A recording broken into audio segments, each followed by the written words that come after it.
ప్రభు పేరిట మీ అందరికీ శుభాభివందనములు.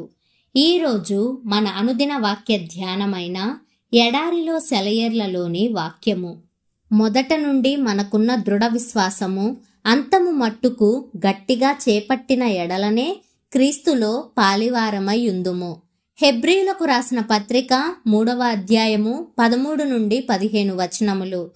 మన చివరి అడుగే గెలుపు సాధిస్తుంది. యాత్రికుని ప్రయాణంలో ఆకాశపట్టణం సమీపంలో ఉన్నన్ని ఆపదలు మిగతా ప్రయాణంలో ఎక్కడా లేవు. అనుమానపు కోట ఉన్నది ఆ సమీపంలోనే. ప్రయాణికుణ్ణి నిద్రపుచ్చి సంహరించే దుష్టశక్తులున్నవి ఆ పొలిమేరల్లోనే.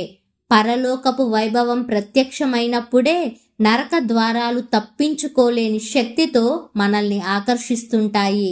సత్కార్యాలు చెయ్యడంలో మనం అలసిపోకుండా ఉందాం. విరామం లేకుండా పనిచేస్తే త్వరలో మన పంట కోసుకుంటాము. కాబట్టి నీ బహుమతి కోసం పరుగెత్తు. చింతల కెరటాలు ఎగసి అటూ ఇటూ కొడుతుంటే, శంకల తీరాల నుండి పెనుగాలులు అల్లాడిస్తుంటే, విశ్వాసపు లంగరులు ప్రవాహంలో తేలిపోతుంటే, స్థిరమైన దానికే నేను అంటి పెట్టుకొని ఉన్నాను. దయ్యాలు ఎంతగా పోరాడినా, దేవదూతలు ఎంతసేపు దాక్కున్నా, ఈ విశ్వం న్యాయం పక్షమే చుక్కల వెనక ఎక్కడో ఒక ప్రేమ నా కోసం కాచుకొని ఉంది. ఉదయమైనప్పుడు చూడగలనా స్వరూపాన్ని. చివరి అర్ధగంట దాకా నిలిచి ఉంటేనే దేవుని నుండి గొప్ప దీవెనలను పొందగలం.